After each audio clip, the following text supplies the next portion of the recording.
Okay, Lance, you ready? Yes, sir. Good evening. Welcome to the November 15th meeting of your Board of Commissioners. Thank you for everyone here who's in attendance. We appreciate it. Tonight, our invocation is being led by Minister Rennie Salata, Leaksville United Methodist Church. And we heard from his wife at our last meeting in Reidsville, so we appreciate you being here as well. And after his invocation, I'll ask Bonnie Ferguson if she'll make her way to the podium and lead us in the Pledge of Allegiance. So if you're able to stand, please stand and remain standing. Minister. Let us pray. God, beyond our understanding, but giver of wisdom to all, we ask that you would pour out your blessing of wisdom upon us tonight, that we would seek more to understand than to be understood, that in all of our deliberations here tonight, we would consider not only the practicalities and the facts, but the common good and the flourishing of all human life. We ask that this time would be a time of justice, a time of goodness, and a time of upbuilding for this community and all present here tonight. Amen. Thank you. Please remain standing. Ms. Ferguson. Please face the flag. I pledge allegiance to the flag of the United States of America and to the republic for which it stands, one nation, under God, indivisible, with liberty and justice for all. Please seat.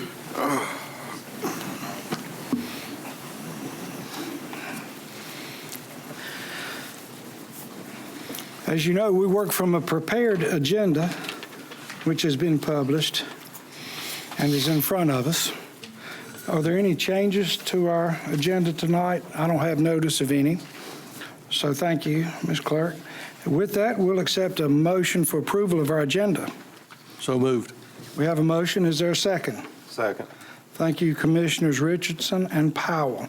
With that, is all in favor of the motion, say aye. Aye. Aye. All opposed? Thank you. We have an approved agenda. The next item is our consent agenda. Items on the consent agenda are non-controversial items. However, if anyone has questions about these items, please contact Lance Metzler, our county manager. Well, gentlemen, are there any items that the members want to remove from our consent agenda? Nothing heard. We'll accept a motion to approve the consent agenda. Thank you, Commissioner Travis. Is there a second? Second. I heard Commissioner Powell first. Thank you. All in favor, say aye. Aye. All opposed? Very good. We have an approved consent agenda. The next item takes us to public comment, and we have one person signed up to speak tonight on public comment. I'll ask the county manager if he will read the protocol for public comment. Thank you, Mr. Metzler. Sure, Mr. Chair. The public comment period shall be for the purpose of allowing members of the public to present any matter pertaining to county business or items on the Board of Commissioners agenda. Remarks shall be addressed directly to the Board of Commissioners and not to the staff, the audience, or media. The chairperson shall open the public comment period. Any person who wishes to speak shall approach the podium, not speak from his or her seat. Each speaker should clearly speak his or her name and physical address when he or she approaches the podium. Citizens shall be allotted 3 minutes. Citizens will be allowed to yield their time on a specific topic by utilizing one more attendee's time. This will allow no more than 6 minutes. Your time will be displayed on the monitor in front of you. The time clock will start with 3 minutes unless yielded time to 6 minutes. You will hear a beep at 1 minute to alert you to wrap up your comments. If you are to yield time or time is yielded to you, then please let the chairperson know in advance. Speakers are not allowed to campaign for public office, promote private business ventures, or use language of a personal nature which insults or demeans any person or which, when directed at a public official, is not related to his or her official duties. The Board of Commissioners may accept written comments in lieu of oral statements. Written statements can be delivered to the county manager's office. Mr. Chair. Thank you, Mr. Manager. And the first person signed up tonight is Doug Isley. Please come to the podium, state your name and address. Thank you, Chairman. Doug Isley, 1790 Flat Rock Road, Reidsville. Chairman and board members, I just wanted to come to you tonight to bring attention to an incident that happened this past week that involved our fire departments and a fire that we had here in the county. It was pretty substantial. I don't have the date down here, but False Recycling had a fire. They had a fire call come in around 10:41 a.m. Reedsville, all of Reedsville's fire departments responded, even some of the older units, I think, and the staff that they have responded as well. Pretty big fire. We had to get some assistance, or they had to get some assistance from the county. I've got them listed. I'm not going to list them in the order that they came to the fire, but we have 17 volunteer fire departments here in Rockingham County. Out of 17, we had 9 show up to that fire. They stayed out there from, I can't remember when the first truck got there, but they were there until about 11:30, 11:45, picked up their equipment, and Reedsville finished everything out. And I think they finally left the scene around 5 a.m., somewhere around that. But I just want to thank all our volunteers, all our EMS workers, CCOM, 911 dispatchers. Without these folks in this county, that would have been a hot mess. And I had some folks call me and say, well, it was just a recycling center. But just adjacent to that big pile that was burning, they have I think the machine's around $9 million. And they saved that $9 million piece of equipment, which when the fire was under control, those employees got to come back to work the next day. So not only did they save a $9 million piece of equipment, they saved jobs. Right. I don't know how many we got working there, but I'd venture to say 15 to 30. But I want to thank Station 10, Station 20, Station 30, Station 40, Station 120, 150, 160, 170, and 210. Also, the county had EMS transport stage there. They had an admin member there. 502 was on the scene with a rehab for patient triage if needed. Reedsville Rescue was there for rehab. And of course, everybody at CCOM that helped communicate and get everything orchestrated. They had that thing under control. They were throwing water to it like nobody's business. And I think they pumped about 1.5 million gallons of water on that fire. I know there's sometimes issues with Reedsville reaching out to the county and they don't want to cross the line. I would hate to think what would have happened if this had been Annie Penn Hospital, God forbid, or Reedsville Senior High or South End. This was a pile of metal. I really wish that the city would kind of work with the county and get a automatic aid contract signed with the county so they get everything taken care of. Thank you, gentlemen. Thank you, Mr. Isley. We appreciate you being here tonight and those good points you bring up. Mr. Isley is the only person who has signed up to speak during public comment. So with that, we're going to move to public hearings. With that, we have Howard Marziano, our Community Development Director.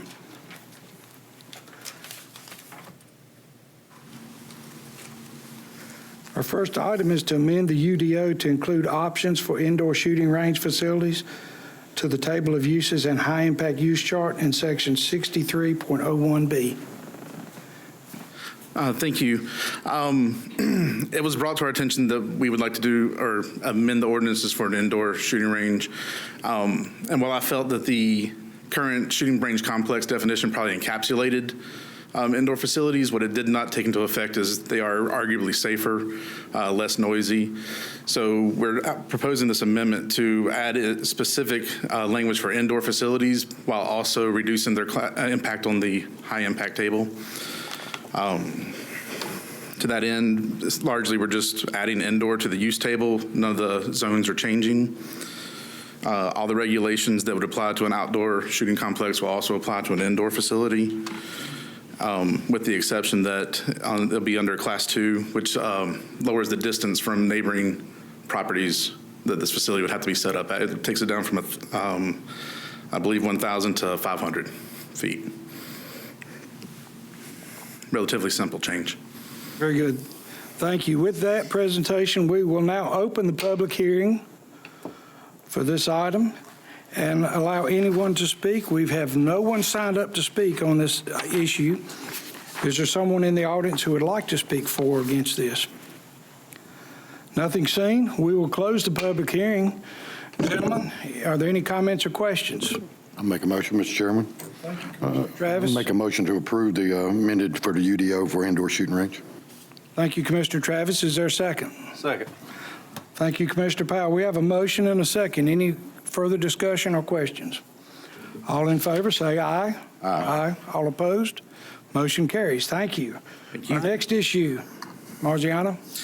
Yes, sir. This is a amendment proposed for the zoning enforcement procedures, basically to bring it in line with our solid waste ordinance procedures. A lot of times code enforcement will go out for one zoning violation. They'll find solid waste out there, a violation of solid waste, and it's two separate procedures. They're running multiple citations, multiple cases. This is basically just to streamline it all into one uniform process that we're applying across multiple ordinances. A lot on that slide, I apologize. We do establish the penalty fees for this, which are $75 for the first citation,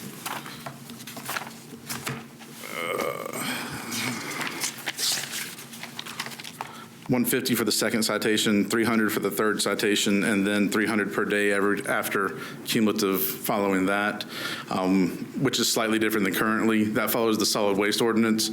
Currently, any zoning violation starts at 100 and continues with 100 per day. So it's slightly different on that part of it. Okay, very good. With that, we will open the public hearing.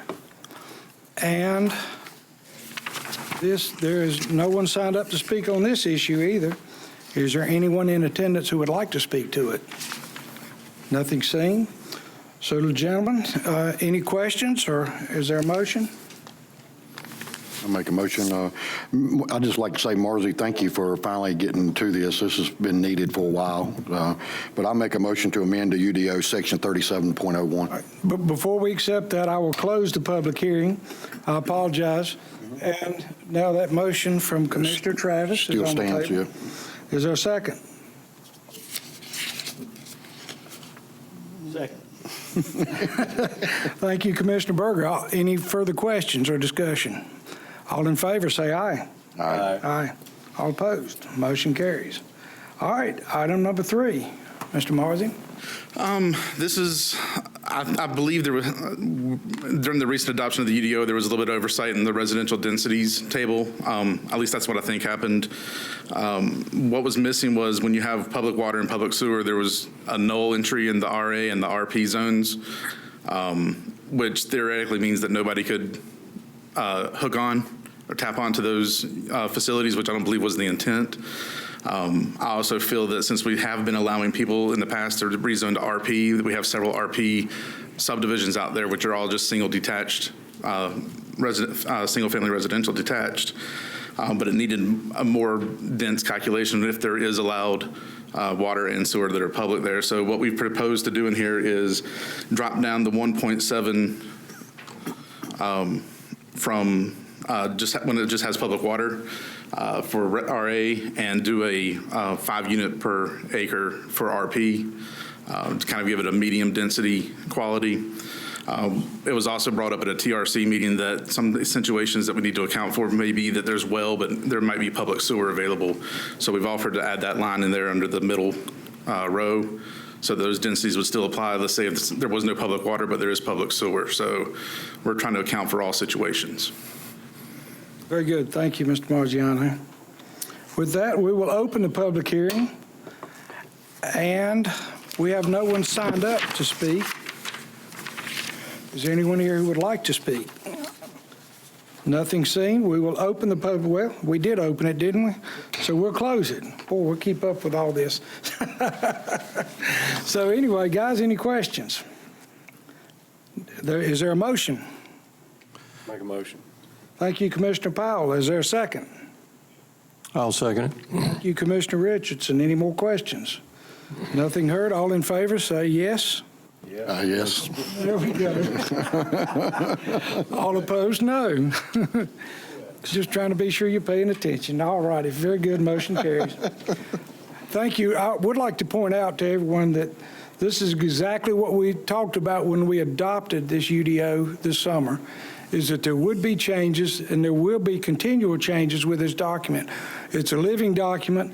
As we find things that need to be adjusted, we will address them on a regular basis. So thank you for bringing these to us tonight. We appreciate it. Thank you all very much. Have a good evening. Thank you. That takes us to public hearing D, Carrie Taylor Penix.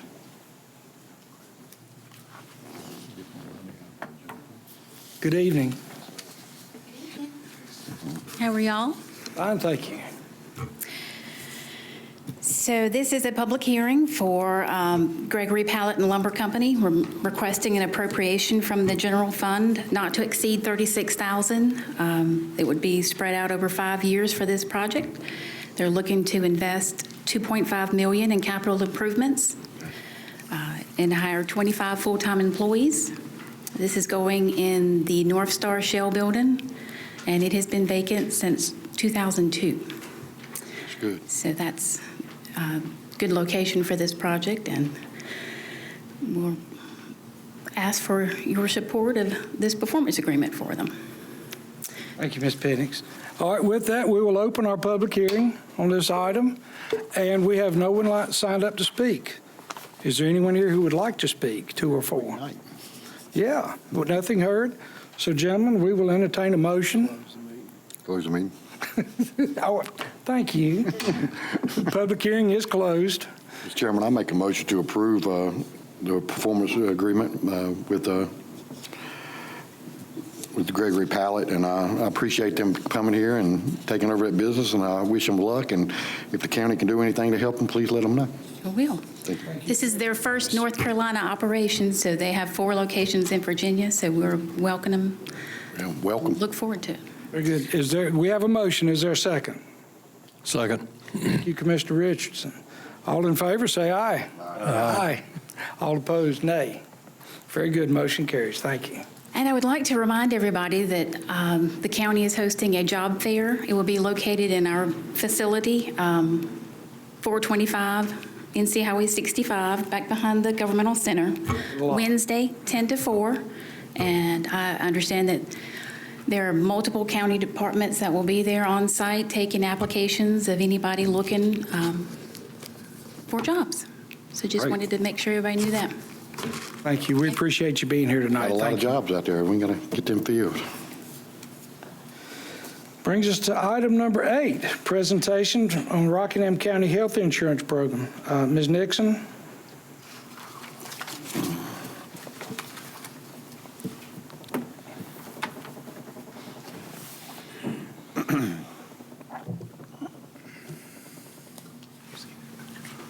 Great, thank you.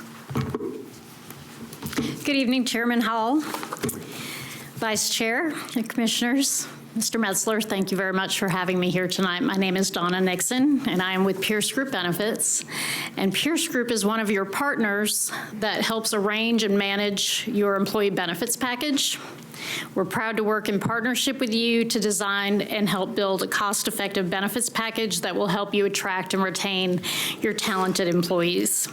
So our comprehensive one-stop model encompasses all the different components of benefit administration, from consulting to employee education. We recently met with your leadership team regarding your health plan, and today I'd like to just share a brief overview of some of that information. For most of this presentation, we're going to illustrate information about the last 2 plan years, which coincide with your fiscal year of July to June. Overall, the demographics have remained very stable. You have a high percentage of dependents on the plan, which means that your plans are attractive to those with families. Many of your peers have struggled to structure a plan which is affordable for those with dependents. So I commend you for making those decisions to really encourage those with dependents to be enrolled on the plan. Your average age is in line with other public sector groups, and just generally speaking, the younger the average age, the less claims that are incurred. And as far as gender composition, your plan has a split of about 60-40, female to male.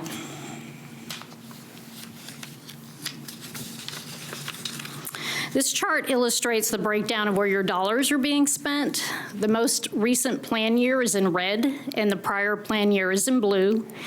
You can see that the inpatient professional services and pharmacy all had substantial increases in this most recent plan year, and we'll review some of those details on the next slide. So based on the timing and the different methods of claim reporting, there are some variances on this slide compared to the previous. However, in regards to admissions, although the number of admissions dropped from 59 to 50, you can see that the average length of stay on an inpatient basis increased by about 44%, from 3.8 days to 5.5 days. So meaning when those participants were in the hospital, their average length of stay increased to 5.5 days. The outpatient surgeries and office visits were pretty stable, and some good news, your emergency room costs decreased by about 37%. One trend that we have seen across the country as a direct result of the pandemic is the increase in telehealth services. That's where participants are able to access care with their doctors from home or from their offices using a computer or mobile device. You can see the number of those visits increased from 320 in 1 year up to 900, so almost 3 times. That is the most affordable cost of care, so that's a really good thing. And then lastly, you can see that although the number of prescriptions decreased, there was an increase of about 30% in the number of specialty prescriptions filled. That is what accounts for the increase in the total costs.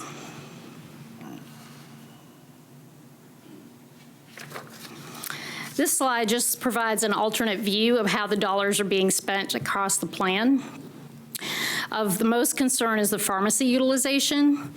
We are exploring some additional options, and we'll be reviewing some additional programs for consideration with your leadership team in the next couple of weeks.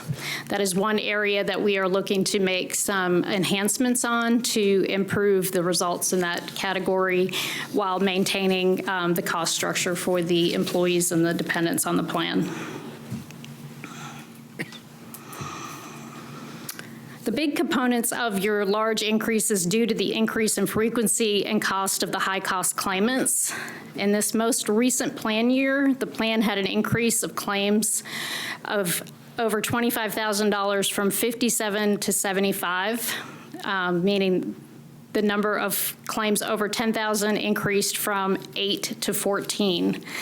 You did have one claim well over $1 million in this last plan year. Wasn't me. Now we're going to shift gears just slightly to just provide an overview of the first quarter results of this plan year, which started in July. As we would expect, the pharmacy is continuing on the current trend, but the good news is the inpatient spend is below the benchmark. So that inpatient spend is about 12%. We like to see that number under 20%. So that's a really good sign right now. As far as the large claimant report goes, the number of claimants over $25,000 this early in the plan year is of some concern with 16. We will continue to monitor the utilization and provide updates to the leadership team in that regard. And then many groups that we work with have expressed interest in tracking expenses directly related to COVID claims. So this report provides demographic information for both vaccinations and treatment of those with a COVID diagnosis since the pandemic started through October 9th of 2021. Keep in mind that this report only captures the services specifically coded as COVID that were processed through the health plan. As I mentioned earlier, our team is working very diligently along with your leadership team to continue to look at strategic changes that we can make to the plan to help you all with your results. You all really have been kind of a trendsetter among your peers as far as how you've structured your program. You all have your health clinic, as you are aware. That really does help your employees with their chronic conditions. That has been running very, very well. And then you have a third-party administrator that manages your claims and provides the provider network, and then you have a pharmacy benefit manager as well. So all of those components allow you to have a lot of flexibility in how you structure your program.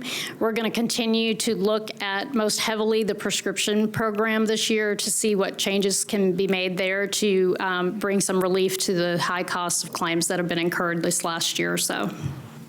I want to thank you very much for your time and attention this evening. Thank you for letting me be here. Thank you, Ms. Nixon. We appreciate your presentation. Gentlemen, do you have any questions for Ms. Nixon? Nothing seen, so thank you very much. Very much. Appreciate y'all being here. Thank you. All right, we're on item number 9. Tom McNish, CPA, Elliott Davis.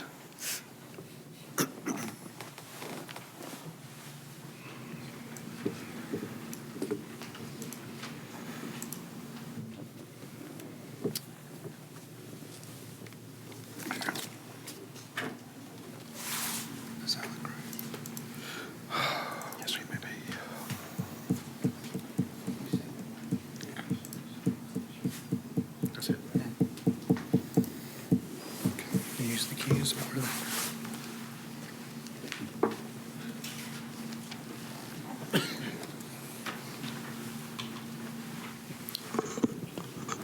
Thank you, Mr. Chairman. Good evening, Commissioners. Appreciate the chance to be with you this evening to do a brief summary of the financial statement audit for the year ended June 30, 2021. Going to start off just covering some high-level financial highlights from your annual financial report, and then also cover the required communications that, as your auditors, by the auditing standards, we're required to communicate with you directly as the governing board, and then just briefly cover the audit results. One thing noteworthy that I would like to, well, first of all, thank your finance team and Ms. Galloway for all their hard work to get us through the process. As you know, it's a long and arduous process, and they have to keep their day-to-day going and still get us what we're asking for as well. And we had no reportable findings this year, which is testament to the team and to your management team. And so I wanted to start off by just pointing that out. So nothing in the way of what we would call significant deficiencies or material weaknesses related to your internal controls over your financial reporting or your grant compliance. So good news there. So just some brief variance analysis on your revenues and expenditures for the general fund. So revenues did increase by about $4.5 million or 5%. Likewise, expenditures increased, but only to 4.2% or about $3.4 million. There was an increase in transfers out of the general fund of about $2.5 million, about 48%. And all those things equated to an overall increase in your fund balance of just shy of $3 million, or about 7%. In comparison to budget for the general fund, so revenues were just about right on budget, and then expenditures were significantly less than budget by about 18%, or about $18.5 million. When we're looking at fund balance, your finance team and the LGC, they have certain, as y'all know, certain parameter standards that you want to maintain for fund balance as far as having a reserve. The county has a good, healthy reserve in fund balance, and really what you're looking for specifically is that available fund balance. So there's certain portions of your fund balance that are restricted. So they can only be used for certain legally required purposes. So if I'm looking at this slide here, and this is a comparison with fiscal years 20 and 21, so the litmus test for the GFOA, and that's the Government Financial Officers Association. So they say that you should have about 2 months of expenditures, general fund expenditures, in reserve.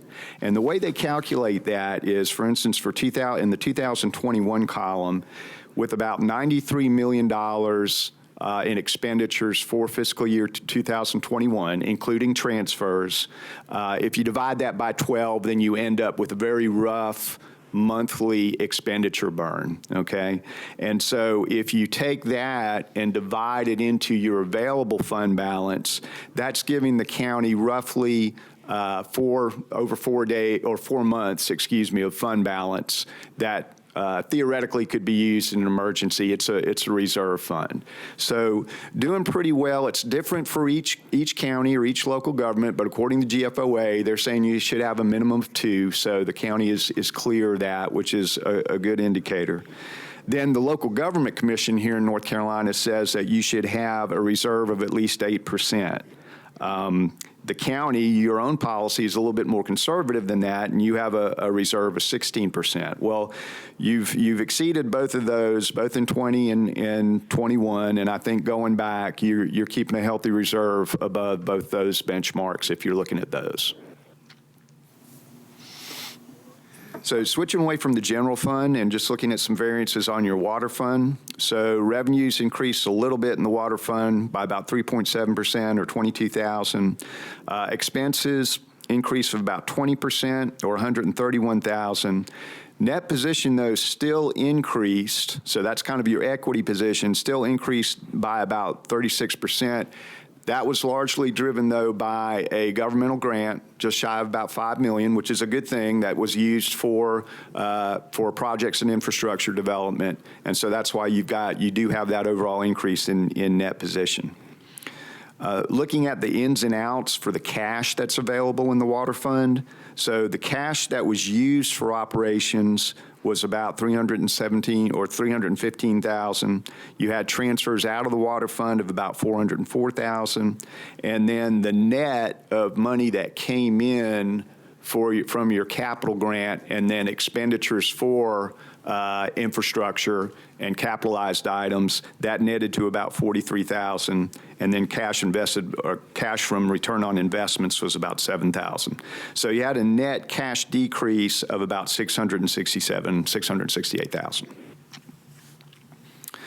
On the sewer fund, revenues decreased by about almost 6%, $34,000. Expenses were up by about 14%.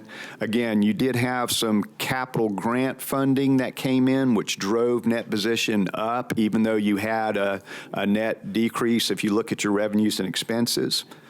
On the cash side, cash used for operations, about $675,000. Transfers into the fund from other funds, about $567,000.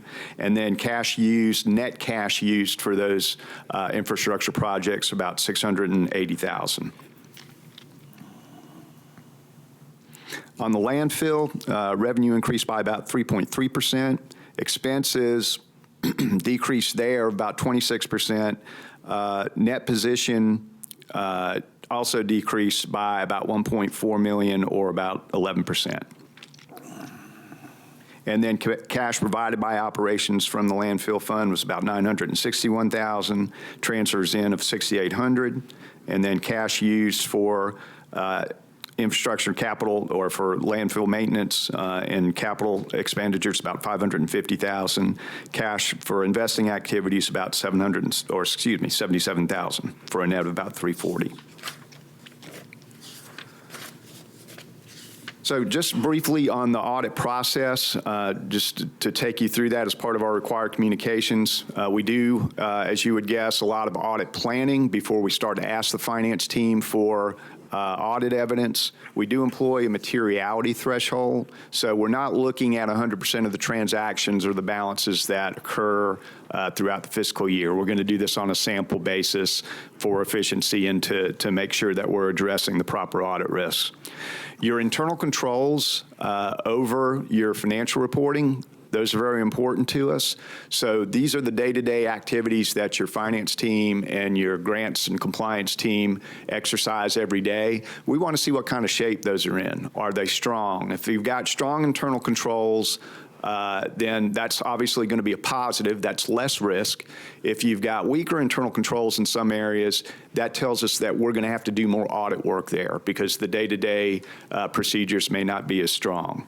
So our responsibility is to provide our opinion as to whether the financial statements are fairly presented in accordance with generally accepted accounting principles. And those are the same rules that any finance team for a municipal or county government would use to build their financial statements and to report on those financial statements.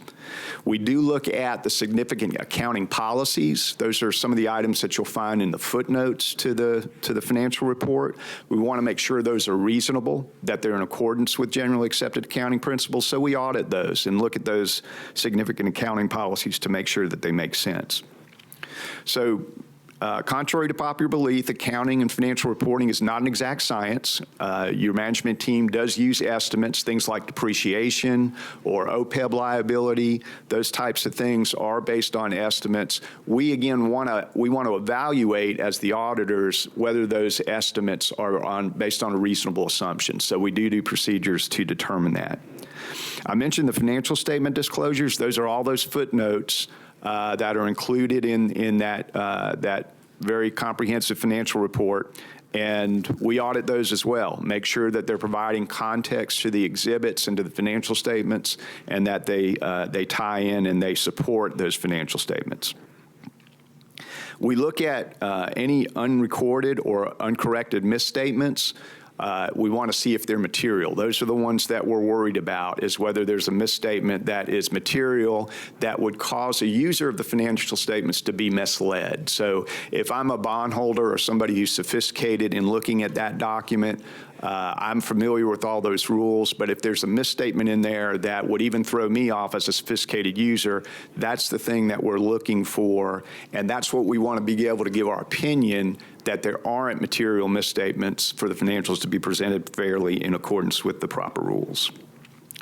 At the end of the process, we're going to ask for written representations from your management team, attesting to certain facts and circumstances as we've gone through the audit process. If we have any disagreements with management that we can't resolve, we would be required to come to you as the governing board and get those issues resolved. We had nothing like that. We're not aware of any consultations with other accountants or auditors.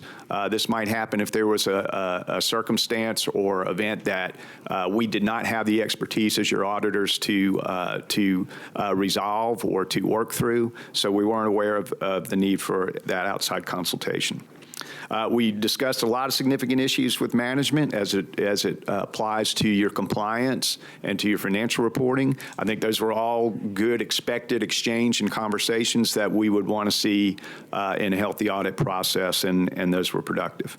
Again, we didn't encounter any difficulties in performing the audit. If we felt like we weren't getting correct information, if we were being stonewalled, if we weren't having a fluid process, we would be required to come to you, let you know about that, and then seek how we would resolve that. But we had nothing like that. As I mentioned, good news that we found no significant deficiencies or material weaknesses.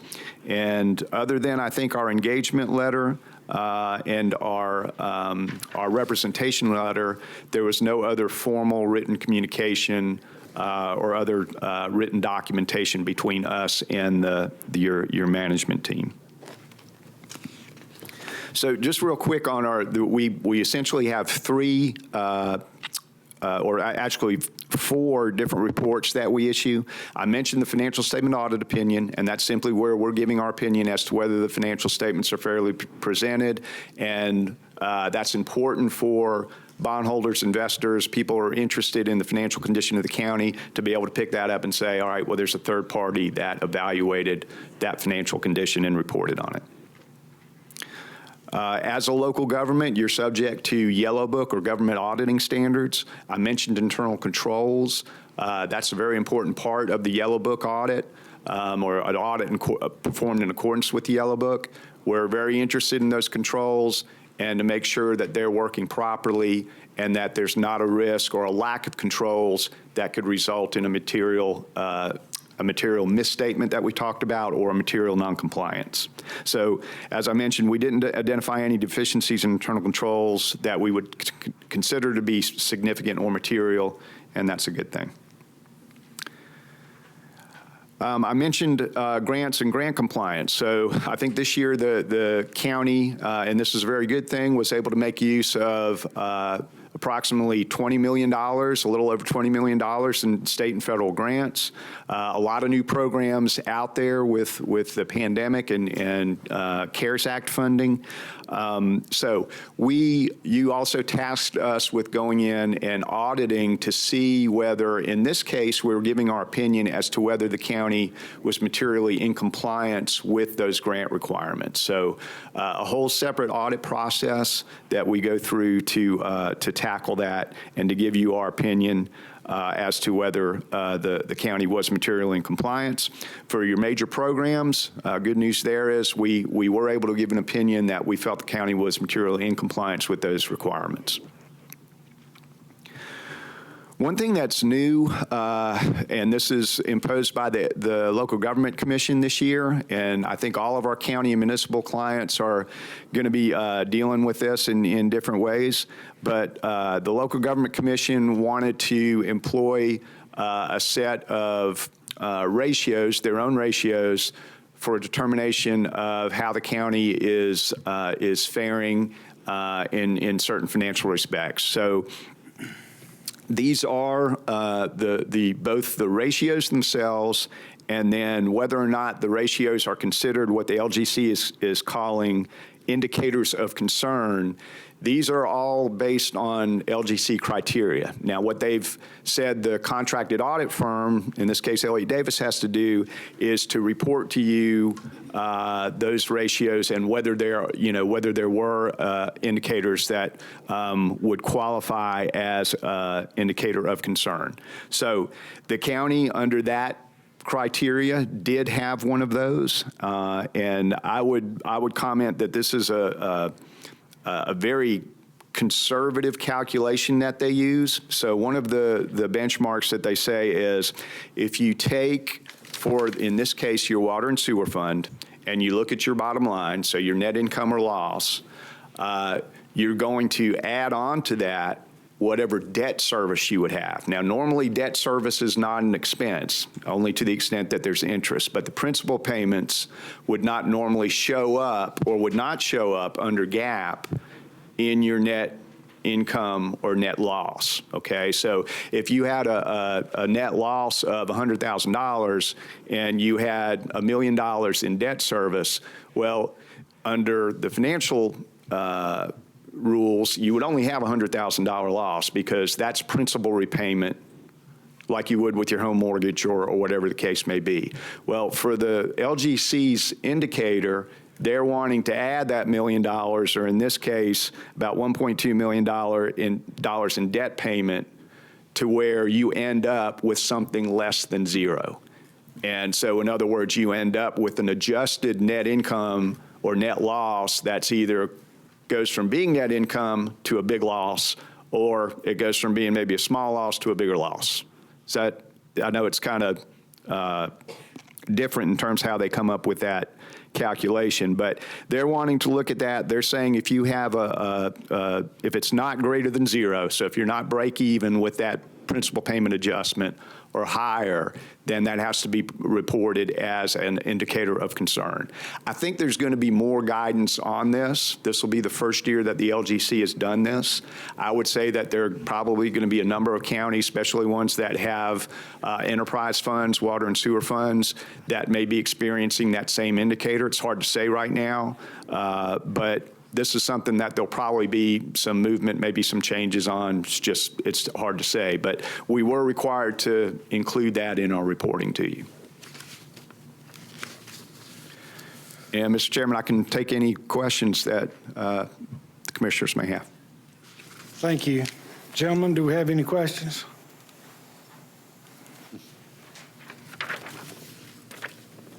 Nothing heard. Well, let me say thank you for your presentation. We appreciate it. And I'd like to commend staff and administration. We appreciate the good job you guys are doing. So thank you all very much. Thank you, sir, for being here. Thank you. Thank you, Mr. Chairman. All righty, that takes us to item number 10 with Jennifer Brown and Shane Bullins.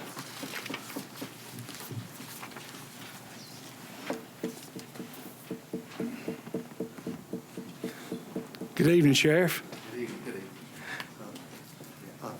I've invited my staff to be here. I'm going to speak just for a little bit about where we're at on our mental health, behavioral health program in the jail side and also the community program.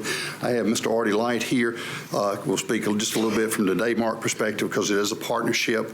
But as you know, Rockingham County has a need for increasing behavioral health capacity in our local sheriff's office, particularly in our jail, and also we have a need also in our communities.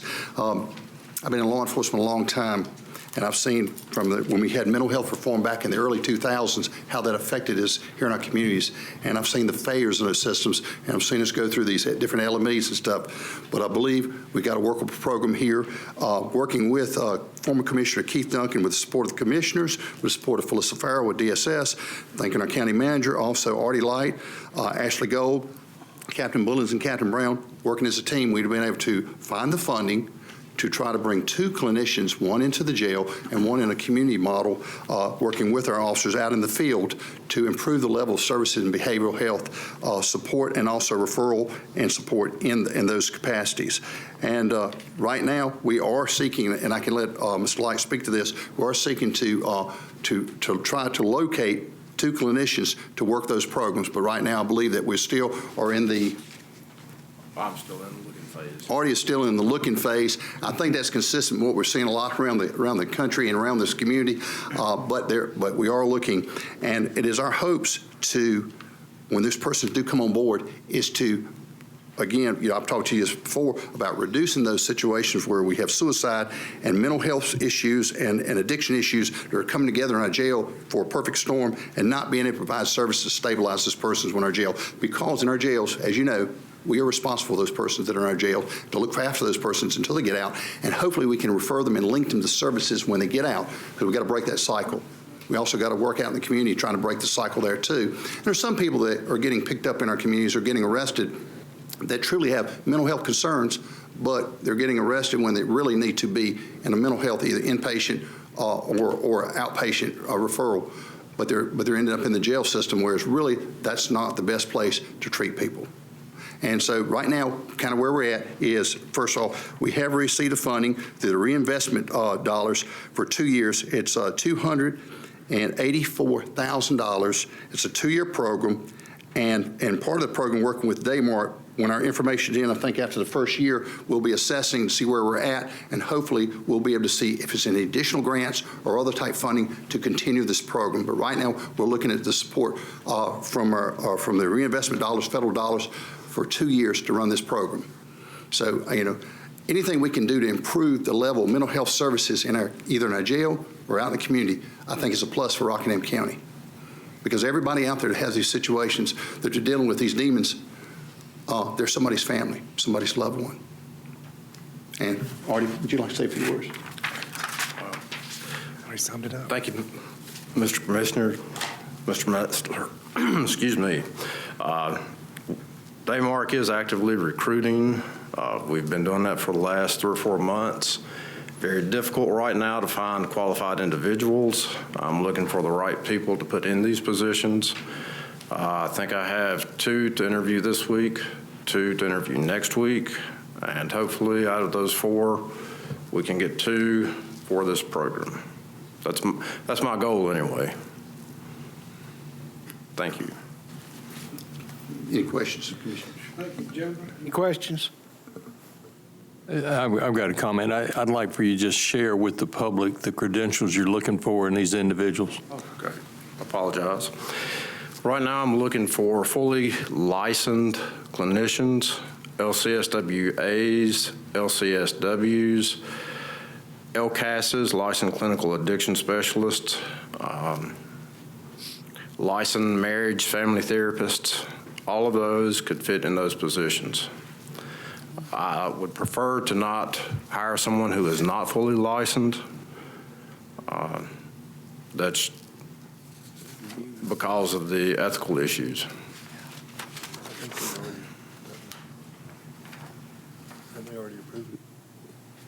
Mr. Chair, Well, yeah, let me ask you, now, are we looking for a motion to approve this program? Is that what we're looking for tonight? what you're doing is you're approving the concept that you agree with the direction they're going, because Sandhills Center, before they go any further, they need to have the board's commitment that they're fine with the program as stated by the sheriff and Artie. Okay.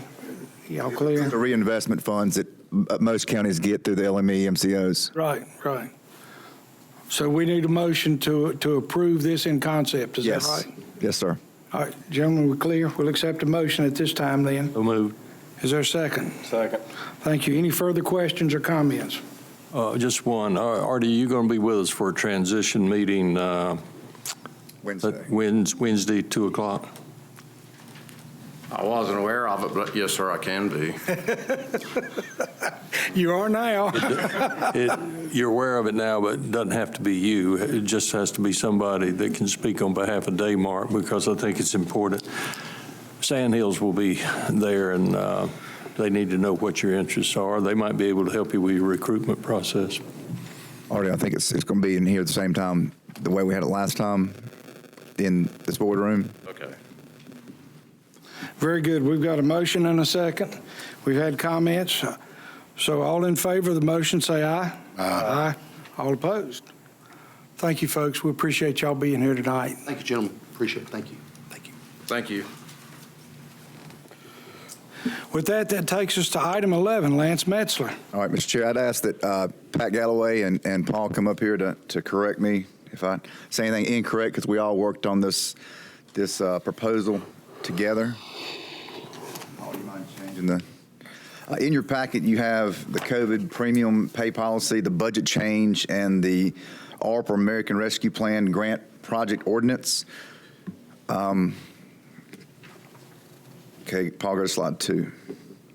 A policy is required by uniform guidance prior to spending any ARPA funds for COVID premium pay. This policy also includes the actions that you all previously took by allowing us to compensate EMS for taking additional shifts to ease the burden from the lack of staff. This policy is recommended to show appreciation to employees for the work done responding to COVID-19. We took a tiered approach to recognize those who are frontline versus those who are highly impacted and those who are low to moderate impacted. Paul? I'm recommending that the frontline staff receive a one-time bonus of $1,200, and examples of those would be EMS, deputies, adult protective services, child protective services. I'm recommending an $800 one-time bonus to those that had moderate exposure to COVID-19. Some of those examples are those who worked the clinics, those that had regular contact with staff and citizens. And then the final recommendation is a one-time bonus of $500, recognizing that all staff were deemed essential, and we never closed offices one time during the pandemic. Slide 4. The key criteria: employees must be employed in a permanent position at the time the bonus is issued. The employee must have worked at least 50% of regular time in person in a permanent position from July 1, 2020 to June 30th of 2021. Employees with annual earnings over $75,000 will require additional justification prior to consideration, as several were strong leaders during the pandemic. All department heads and supervisors must attest to the appropriate bonus level for each employee. Slide 5. The estimated cost is approximately $525,000, but I would ask that the board provide flexibility in my determination of eligibility. So I'm seeking you all approve utilizing no more than $575,000. $500,000 would come from the ARPA funds. $75,000 would potentially come from the county COVID funds. There are a few revisions that I need to point out from the policy that's in your packet. Employees with average earnings over $75,000, originally we said weren't going to be considered, but after further discussion, I think that we've got many staff persons that did contribute quite a bit. Add a new record retention section to be in compliance with ARPA requirements. Removed a bullet regarding the election employees and replaced with eligible employees or county employees that are either directly or indirectly under the supervision of the county manager, the sheriff, or the register of deeds. Also wanted to point out for clarification on the grant project ordinance, it reflects at $17,147,626 as uncommitted. However, there are capital projects that we plan to commit these remaining funds to, and we'll bring back to you all in the near future. Mr. Chair? Thank you, Mr. Manager. We appreciate that. Gentlemen, any questions or comments? Commissioner Richardson?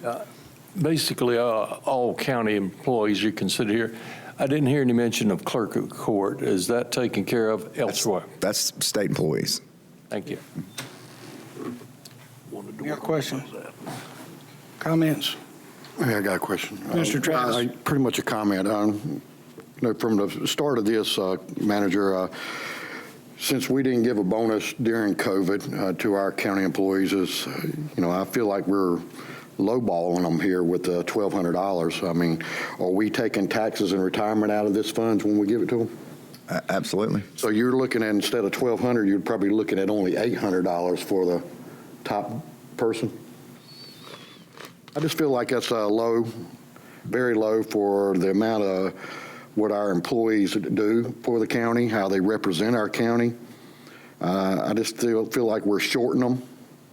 It was my recommendation to do 2,000, but it is what it is because I'm only one vote on this board. But county employees, I appreciate you. I really do, and I know the citizens of Rockingham County appreciate you, and I hope you notice how these votes go for the next election, and take note, because there's 600 and some employees out there that know who's on this board, who actually cares about you, who actually wants to see you do better. I will tell you that we're working on some things. Hopefully, I'm hoping in the future we can offer 401k. I hope we can offer a better pay for you too, because everybody in this whole county knows everything's going up. I mean, it's pretty bad. You can work for the county and someone at McDonald's can make more money than you can. But I wish my board appreciated that more. But evidently they got little pet projects they need to do before they do help the county employees. So I will be voting for this because I want to see you get something. But please take note. Any more comments, questions?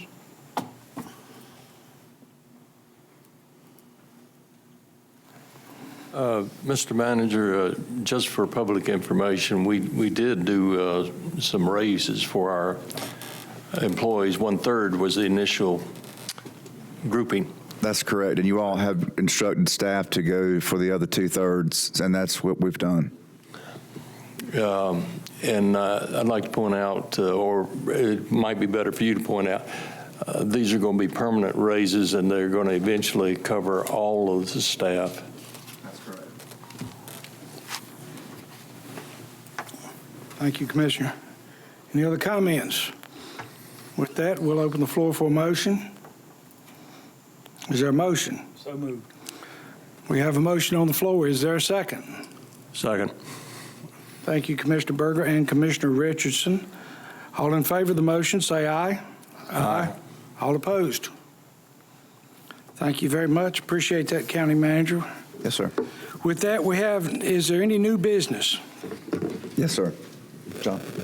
Yes, Mr. Chair, members of the board, it was handed to legal last week, an easement for your review. I believe it's in front of you with Duke Energy. This is a basic easement involving power lines. Mr. Tate I don't believe he's here tonight to further explain, but from a legal review perspective, it's a basic easement for your review and vote. Mr. Chair, I believe this easement is for the placement of a power pole to provide power to Help Incorporated, and the easement is through our property. Yes. Unless there are questions, I'm pleased to move approval. Is there a second? Second. Thank you, Commissioner Richardson and Commissioner Powell. We have a motion and a second. Any comments or questions? All in favor, say yes. Yes. All opposed? And Mr. Chair, maybe in the future, the board might consider either giving the county manager or the chairperson to sign off on these easements, because we get easements like this quite often. We can do that now, can we? I don't see why not. I'll make a motion to give county manager authorization to talk about easement. Let's do this. Let's let the county attorney draft something so we can be sure that it's worded properly and vetted, and let's take that up at our next meeting. Certainly. Is that okay? I'll make that motion to do that. All right. Thank you, Commissioner Travis. Is there a second for that? Second. Thank you, Commissioner Richardson. All in favor, say aye. Aye. All opposed? Very good. Thank you. I appreciate that. With that, we'll move to commissioner comments. And we'll start off with Commissioner Travis. As usual. As usual. I'd like to thank everybody for being here, especially county employees. I know I can speak for me. I appreciate what you do. It's hard out there sometimes when you feel like you got leadership that don't really appreciate you. But I do appreciate you, and I wish there was more I could do. But like I said before, I'm one vote, but you are a bunch of votes. Just remember that. Thank you, Mr. Chairman. Thank you, Commissioner Travis. Commissioner Richardson. I have a few things to share. First of all, this is in the form of an announcement that for the general public information, all of you that are interested, you may be aware of 1,600 plus houses are being proposed to be built in the southwestern corner of our county, just off of I-73. There will be an informational meeting running from 4:30 to 5:30 p.m. on Thursday, the 18th of November at Huntsville School, and it'll be a drop-in sort of meeting, so you should be able to bring your questions and find out exactly what's being proposed there as far as that development is concerned. I'd like to make mention of Veterans Day. Some members of this board participated in various Veterans Day programs. The county, I think, is to be commended. At least I think they should be commended because of their diligence in supporting the veterans of the county and having these various ceremonies. You may have gone to an individual ceremony at your church, or there was a ceremony last Sunday here at the Veterans Park. The veterans of Eden brought in the moving wall for recognition of the Vietnam vets, and that was at Freedom Park a week and a half ago. The parade, and there are actually a couple parades. I participated in one over in Madison, in addition to the numerous church services. And I just thought, Mr. Chairman, it was appropriate to recognize in the last year, this county had 3 World War II veterans that were over 100 years old, 2 of which passed in 2021, leaving us with just 1. And so I look forward to the opportunity to honor that individual and others.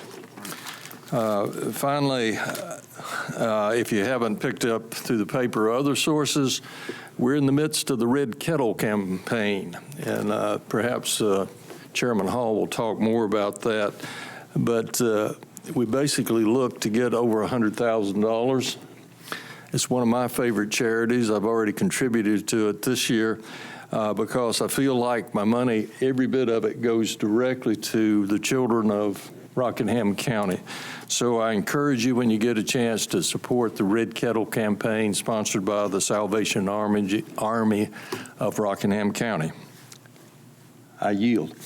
Thank you, Commissioner. Commissioner Powell. Yes, so under the consent agenda, Deputy Franklin Martin is retiring from the Rockingham County Sheriff's Office effective January 1st of next year. With over 20 years of service, we want to wish him luck in his future endeavors and thank him for his service to the county as well. And Thomas Curry retired from the Fire Marshal's office, and we wish him the same thing. And I'd just like to say that I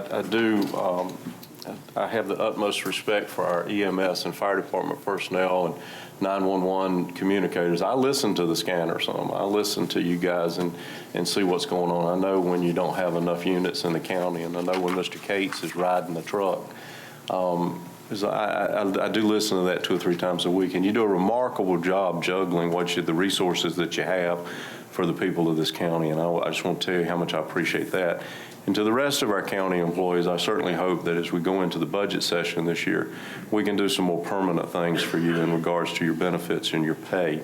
I believe that it's needed, and I have been certainly a champion for that cause. But it probably would be much better to do something on a more permanent basis than on a one-time basis. So I do appreciate the hard work you're doing. I know COVID presented you some various problems and concerns that you had to work through, and we're very proud of the work that you've done and how you make this county run, because it is you. I have employees. I have a business, and I know the value of our employees, and it's a significant return on my investment, and I think it's a significant return on the investment of this county. Thank you. Thank you, Commissioner Powell. Commissioner Berger? Thank you, Commissioner Hall. Just want to recognize a few of our elected officials in attendance. Have Doug Isley and Paula Rakestraw from the school board, and everyone saw our sheriff, Sam Page, came up front and did a presentation earlier. Appreciate y'all being here. Speaking of the Christmas and holiday season, we have a number of adults and kids in foster care or DSS care. A lot of these adults and kids would benefit from just a small contribution, could bring a big smile to both faces, the adults and the kids. So if you would like to contribute, you could contact DSS at 342-1394. And if you want to contribute to the adult end, that's Bridget Yoho, her extension 7170. And for children, it's Kelsey Bowman, extension 7090. So anyone out there listening certainly would be of benefit to some of our residents if you could help out.